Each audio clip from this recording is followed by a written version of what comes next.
दोस्तों, आपका बहुत बहुत स्वागत है एक बार फिर V1 कोचिंग में। चलिए, हमारा केमिस्ट्री का सीरीज चल रहा था और केमिस्ट्री में हम इलेक्ट्रॉनिक विन्यास के बारे में पढ़ चुके हैं। आज हम पढ़ेंगे जितने इलेक्ट्रॉनिक विन्यास के अलावा जो क्वांटम संख्या होते हैं, कुछ सिद्धांत है, अबाउ का सिद्धांत पूर्ण रूप से, और पाउली का और हुंड का नियम के बारे में चर्चा करेंगे। दोस्तों, जो इसके पहले का वीडियो नहीं देखे वो वीडियो जरूर एक बार देख लीजिएगा, क्योंकि अगर आप इस पहले का वीडियो देख लेंगे तो आपको समझ में अच्छे से आएगा। चलिए शुरुआत करते हैं। देखिएगा, क्वांटम संख्या के बारे में हम आपको दो पहले बता दिए थे, दो ही बची थे। तो एक बार हम पूरे चारों क्वांटम संख्या को आपको एक साथ दिखा दे रहे हैं। अगर आपको ये क्या लिखा है समझ में नहीं आ रहा है तो एक बार आप हम पढ़ते जाएंगे तो आपको सब क्लियर हो जाएगा और आपको इजी हाथों से याद हो जाएगा। इजी मतलब बहुत ही आसानी से याद हो जाएगा कि क्वांटम संख्या क्या है। देखिएगा दोस्तों, केमिस्ट्री पढ़ना क्यों जरूरी है? क्योंकि पेपर में केमिस्ट्री का वेटेज ज्यादा है। केमिस्ट्री हमारे आसपास हर जगह केमिस्ट्री है। पानी पीते हो पानी में केमिस्ट्री है, खाना खाते हो खाने में केमिस्ट्री है। मतलब पानी जो किससे मिलकर बना है? केमिकल से ही ना। केमिस्ट्री के रासायनिक अभिक्रिया करके जितने भी आसपास आपके कपड़े हैं, कपड़े में जो रंग है, वो हर प्रकार की चीजें तो केमिस्ट्री में ही है। पूरा दुनिया अपनी जो है केमिस्ट्री में ही, मतलब जितना भी आप देख रहे हो आविष्कार, जितने प्रकार के हर एक चीज में केमिस्ट्री है। तो खाने में, पीने में, पहनने में, हर चीज में। तो इसलिए पेपर में भी केमिस्ट्री के बारे में पूछता है। तो यहाँ का वेटेज जो है ज्यादा है। चलिए केमिस्ट्री के बारे में थोड़ा चर्चा करते हैं। क्वांटम संख्या क्या होती है? क्वांटम संख्या क्या होती है?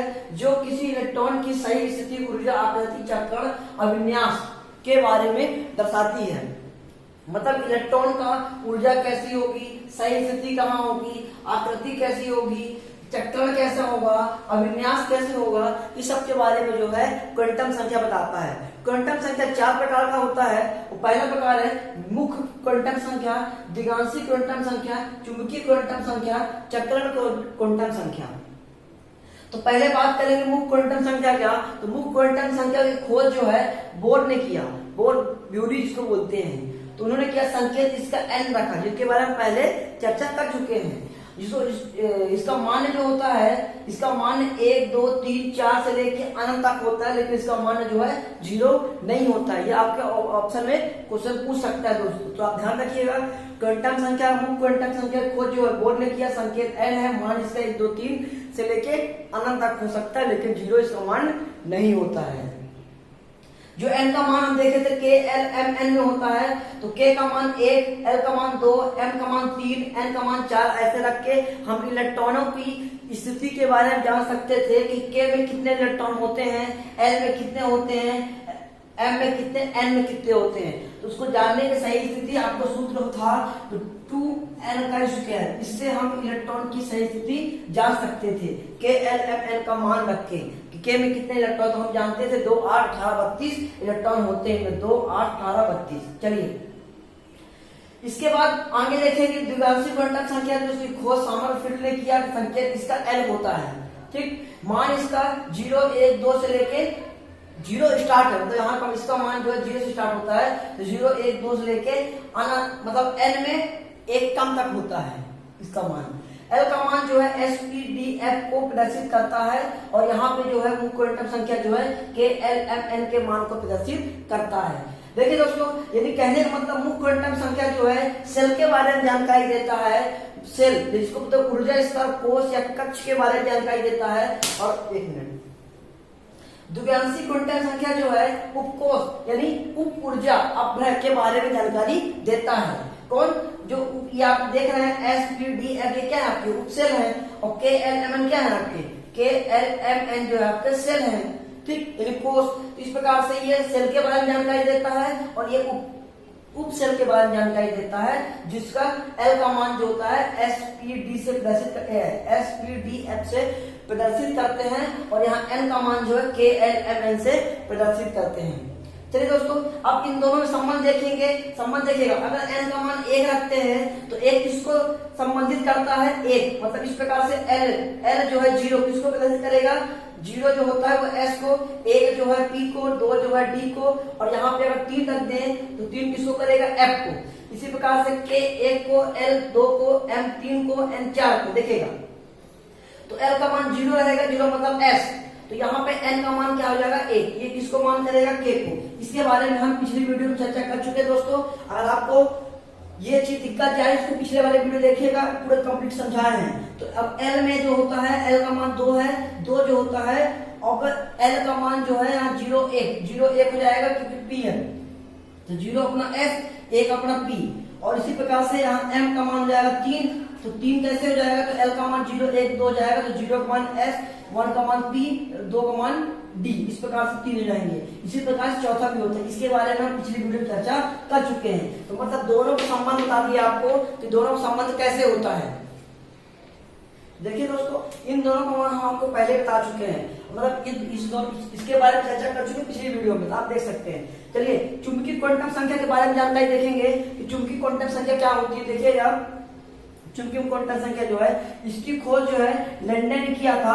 संकेत इसका m रखेंगे और यहाँ m का इसका मान जो चुंबकीय क्वांटम संख्या जो मान होता है, इसका मान -l से लेके +l तक होता है। जैसे मान लीजिए कि अगर मान लो l का मान 0 होगा, मतलब इसका संबंध में मान लीजिए l का मान 0 रखते हैं तो m का मान क्या होगा, तब यहाँ m का मान 0 होगा। लेकिन अगर l का मान 1 रखते हैं तो m का मान -1, यहाँ से -1 0 फिर +1, मतलब इस प्रकार से। मान लीजिए l का मान 2 रखते हैं तो फिर 2 कहाँ तक जाएगा, तो पहले माइनस से स्टार्ट होगा, प्लस तक जाएगा, मतलब माइनस से प्लस तक जाएगा।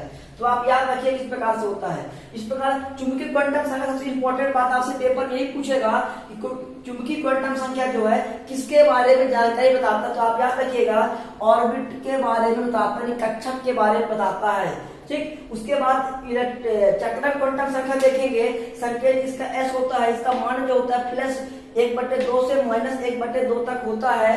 जो +1/2 है ये क्लॉकवाइज घूमता है, और जो -1/2 है ये एंटी क्लॉकवाइज घूमता है।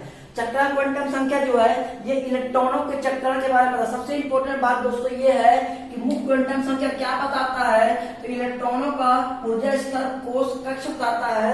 द्विगांशी क्वांटम संख्या जो है इलेक्ट्रॉन का उपकक्ष उप ऊर्जा अपभ्रंश के बारे में बताता है। चुंबकीय क्वांटम संख्या जो है इलेक्ट्रॉन के कक्षक के बारे में बताता है, और चक्रण क्वांटम संख्या जो है इलेक्ट्रॉन के चक्कर के बारे में बताता है। इस प्रकार से आप याद कर सकते हैं। अच्छा, चुंबकीय क्वांटम संख्या के अन्य नाम और होता है कौणिक संवेग क्वांटम संख्या होता है। उसी प्रकार से चक्रण क्वांटम संख्या का भी नाम एक और होता है, जिसको बोलते हैं अभिन्यास। इस प्रकार से आप याद कर सकते हैं दोनों का, इस प्रकार से आप याद कर सकते हैं। अच्छा, एक चीज और, अभिन्यास जो होता है वो चुंबकीय क्वांटम संख्या का अन्य नाम है, और कौणिक संवेग जो होता है, कौणिक संवेग क्वांटम संख्या द्विगांशी क्वांटम संख्या का नाम होता है। और ये चक्रण जो होता है इसके लिए हो जाता है आकृति, और ये जाता है ऊर्जा आपकी स्थिति जो है मुख्य क्वांटम संख्या बताता है। इस प्रकार से आपका क्वांटम संख्या जो है कंप्लीट हो गया दोस्तों। अब चलेंगे इसके बाद देखेंगे अब बाउल सिद्धांत, पाउली का गुण का नियम, इसके बाद हमारा केमिस्ट्री कंप्लीट यहाँ तक था। इसके बाद हम आवर्त सारणी के बारे में चर्चा करेंगे, बहुत ही ज्यादा इंपॉर्टेंट है दोस्तों। चलिए देखते हैं अपन अब बाउल सिद्धांत कैसे है। दोस्तों हमने अब बाउल सिद्धांत जो है इसके पहले पढ़ चुका है। अब बाउल सिद्धांत जो होता समझिएगा बहुत ही सरल शब्दों में। जो लोग इसके पहले का वीडियो नहीं देखे इसलिए हम बोल रहे हैं, इसके पहले का वीडियो आप देख लेंगे तो आपको क्लियर जाएगा। इलेक्ट्रॉनिक विन्यास भरने का जो सबसे रखने का जो क्रम होता है वो दूसरा था, लेकिन इलेक्ट्रॉनिक विन्यास आपने देखा कि कुछ अलग तरीके से भरा जा रहा था। जो उस अलग तरीके जो भरा जा रहा था उसको बोलते हैं वो n+1 इस श्रेणी में भरा जाता है। इलेक्ट्रॉनिक विन्यास जो है इस श्रेणी में भरा जा रहा था। ये n+1 क्या है समझेंगे हम यहाँ पर। n+1 बोलते हैं, 1+l का मान जो होता है वो बोलते, दोनों बोल सकते थे। तो यहाँ पे इस अनुसार से भरा जाता था, क्योंकि जब किसी भी इलेक्ट्रॉन का जो होगा क्रमिक जो होगा, ये इसका मान, जिसका मान कम होगा वो पहले, जिसका मान अधिक होगा वो बाद में। ये निम्न स्तर से उच्च ऊर्जा की ओर, या निम्न ऊर्जा से उच्च ऊर्जा की ओर इलेक्ट्रॉनिक विन्यास जो है भरा जाता था। मान लीजिए हम पहली चीज जिसमें इन दोनों का मान जो कम होगा पहले आएगा, लेकिन अगर मान लीजिए दूसरी बात यह है कि अगर दोनों का मान समान होगा तो फिर n का मान जिसमें कम होगा वो पहले आएगा। बस इतना ही अब पाउली का सिद्धांत है। इसके बाद पाउली सिद्धांत देखते हैं। पाउली सिद्धांत क्या है? पाउली का सिद्धांत बोलते हैं, पाउली का अपवार्जन का सिद्धांत बोलते हैं। अपवार्जन का सिद्धांत क्या समझिएगा, कुछ नहीं है।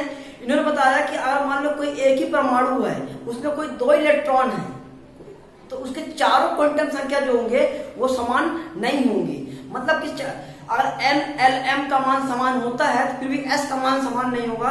एस का मान एक के लिए -1/2 होगा तो दूसरे के लिए +1/2 होगा। बस यही कहा। और दूसरी चीज कहा पाउली ने कि जो इनका चक्रण है वो सेम नहीं होगा। एक अगर मान देखिए चक्रण जो इनका होगा विपरीत दिशा में होगा, मतलब सेम नहीं होगा। एक अगर इस दिशा में भरा जाएगा, दूसरा इस दिशा में भरा जाएगा।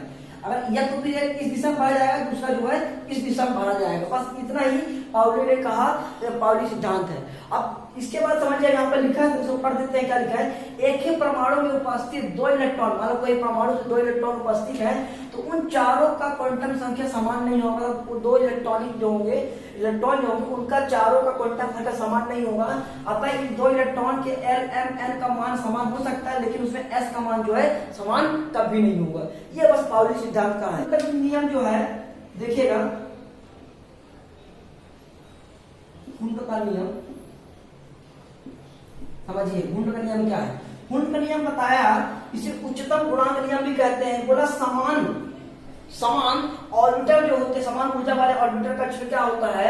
इन्होंने पहली बात ये कहा कि अगर हमको भरना होगा इलेक्ट्रॉन जो है तो पहले सब में एक भरेंगे, सब में पहले एक भरेंगे, उसके बाद डबल करेंगे। मान लीजिए आपके पास 4 इलेक्ट्रॉन भरना है आपको, मान लीजिए ऐसे 4 इलेक्ट्रॉन भरना है आपको, तो आपके पास 4 इलेक्ट्रॉन, तो पहले आप इनमें एक इलेक्ट्रॉन भरेंगे, ठीक। उसके बाद ये नहीं कि पैसा भी सिर्फ भर देंगे आप।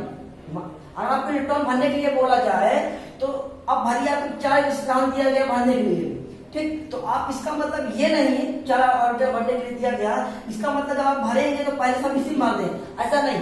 जब आप भरेंगे तो पहले सब में एक भरेंगे इलेक्ट्रॉन, उसके बाद आपको डबल करना है। बस ये हुंड का नियम में कहा गया कि पहले आपको सब में एक भर लेना है, फिर डबल करना है। ये नहीं कि आपको पहले ही इसमें डबल कर ले, इसमें 1 भरे, इसमें 2 भरे। पहले जितने आपके पास ऑर्बिटर होंगे सब में एक भरना है, उसके बाद आपको डबल करना है।